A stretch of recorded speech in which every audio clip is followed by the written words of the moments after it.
जी बिस्मिल्लाहिर्रहमानिर्रहीम। Welcome to the Quaid Azam institute of medical and health sciences. तो अब नॉर्मल लेबर में हम लोग पढ़ रहे हैं जी प्रोलॉन्ग लेबर। आज का हमारा टॉपिक है, ठीक है।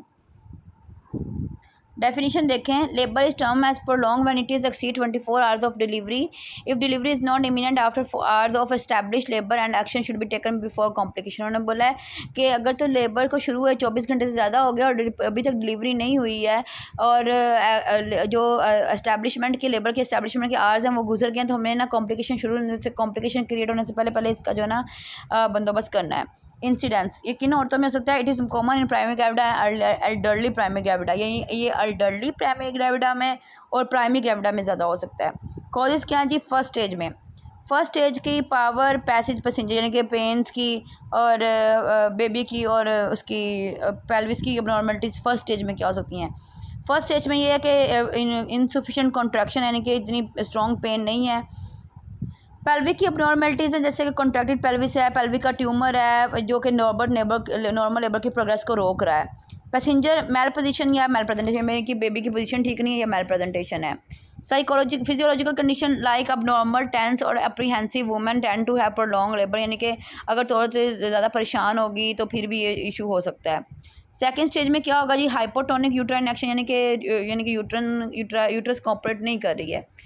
Ineffective maternal effort like fear exhaustion और लैक ऑफ सेंसेशन में inhibit ability to push and cause delay, यानी कि मदर जो है ना वो एफर्ट नहीं कर रही, वो उसको डर है, वो एग्जॉस्ट हुई है या उसको सेंसेशन नहीं आ रही, वो पुश नहीं कर पा रही, तो डिलीवरी डिले हो सकती है। रिजिड पेरिनियम में प्रिवेंट एडवांस ऑफ फिटस, यानी कि पेरिनियम रिजिड है तो फिर सकता है तो फिर भी फिटस जो है ना डिसेंड नहीं हो सकता। रिड्यूस पेल्विक आउटलेट रिड्यूस है, लार्ज फिटस बेबी लार्ज है। अब फॉल्ट इन पैसेंजर में क्या होगा? अब normal position of presenting part कोई और है, जैसे कि ऑक्सीपिटल पोस्टीरियर है, ट्रांसवर्स फिटल के हेड का, या अब नॉर्मल प्रेजेंटेशन यानी कि ब्रीच प्रेजेंटेशन है, फेस प्रेजेंटेशन है, शोल्डर या कंपाउंड प्रेजेंटेशन है। साइज ऑफ फीटल मैक्रोसोमिक यानी कि 4+5 kg से ज़्यादा उसका वेट है, बेबी ज़्यादा लार्ज है। Gross congenital malformation of fetus, बच्चे में कोई खराबी जैसे कि हाइड्रोकेफलिक है, एब्डोमिनल ट्यूमर है बच्चे को, जॉइंट ट्विंस हैं, या हाइड्रोप्स फेटालिस है यानी कि जिनके ये स्टमक इसका पेट का इशू होता है वो है। आगे जी फॉल्ट इन पैसेज यानी कि पेल्विस में कोई इशू है। अब normalities of the size of the shape of the pelvis यानी कि पेल्विस की शेप और साइज नहीं ठीक, जैसे कि एंड्रॉयड पेल्विस है, एस्ट्रोम्पॉइड है या प्लेटिप्लॉइड है। डिजीज़ और injury of pelvic bone, pelvis की कोई डिजीज़ है या इंजरी जैसे कि रिकेट्स हो गया, softening of the bone in childhood यानी कि बच्चे की चाइल्डहुड में जब बोन सॉफ्ट रहती हैं, ट्यूमर हो गया पेल्विस का, मेल यूनाइटेड फ्रैक्चर यानी कि फ्रैक्चर्स वगैरह हो गया, कंजेनिटल डिसलोकेशन ऑफ हिप यानी कि कंजेनिटली उसका डिसलोकेशन है हिप का। आगे है जी fault in power, hypotonic uterine action, incoordinate uterine action, cervical distortion और कॉन्ट्रैक्शन रिंग बन गया है, या यूट्राइन कॉन्ट्रैक्शन जो है वो इतनी नहीं है, या हाइपोटोनिक यानी कम है। Fault in practice, unwise induction of labour यानी कि लेबर की इंडक्शन नहीं करनी है। Induction before Bishop score 3 led to prolong labour, और बाइशप 3 है तो हम लोगों ने लेबर स्टार्ट कर दिया तो इससे भी प्रोलॉन्ग लेबर हो जाएगा। Failure to recognise and dysfunctional labour, और हमें यानी कि हम लोग डिसफंक्शनल लेबर को ना ट्रीट कर पा रहे हैं ना उसको टाइम पे रिकग्नाइज कर पा रहे हैं, तो ये चीज़ें इसमें आ सकती हैं। फॉल्ट इन पेशेंट साइकोलॉजी, ठीक है, पेशेंट की साइकोलॉजी का क्या फॉल्ट है? Increased maternal anxiety causes abnormal uterine activity with contraction rising from the lower segment rather than from fundus, यानी कि फंडस से contraction नहीं आएगी, लोअर सेगमेंट से आएगी अगर तो माँ परेशान है और माँ उसमें है, स्ट्रेस में है। These contraction are harmful and no cervical dilation, ऐसी contraction harmful होती है, सर्विक्स डायलेट नहीं होती। मैनेजमेंट क्या करोगे? क्यूरेटिव मैनेजमेंट ये करोगे, डायग्नोज यानी कि करेक्ट डायग्नोज करोगे लेबर को।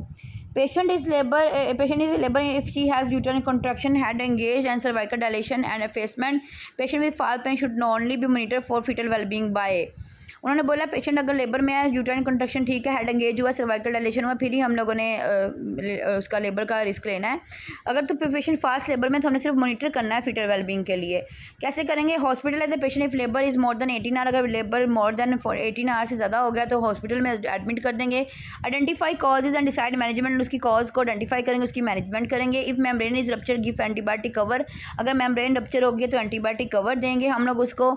आइडेंटिफाई टेस्ट यूरिन और albumin for acetone, urine albumin और एसीटोन का चेकअप करवाएंगे हम लोग यूरिन टेस्ट के through. Maintain IV glucose and syntocinon for hypotonic uterine action, अगर यूट्राइन कंट्रैक्शन कम है तो उसके लिए हम लोग क्या करेंगे, हम लोग आईवी ग्लूकोज लगा देंगे, उसमें सिंटो डाल देंगे।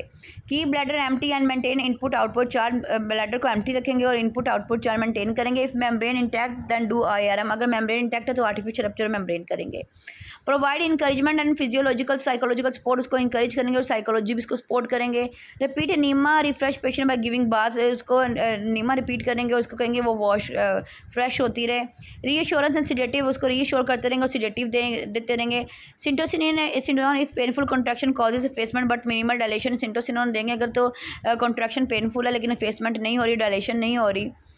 If patient go in prolonged labor after induction of 40 drops per minute of Syntocin for 6 hours and no progress cesarean should be performed, उन्होंने बोला है कि आपने सिंटो लगाया है 40 ड्रॉप पर मिनट के हिसाब से 6 घंटे हो गए ड्रिप लगी को, लेकिन कोई प्रोग्रेस नहीं हो रही लेबर की, तो हम लोग क्या करेंगे, सी सेक्शन कर देंगे।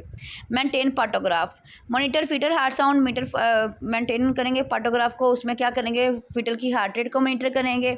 Observe amniotic fluid and meconium और एमनोटिक फ्लूइड को ऑब्जर्व करेंगे और चेक वाइटल साइन को देखेंगे।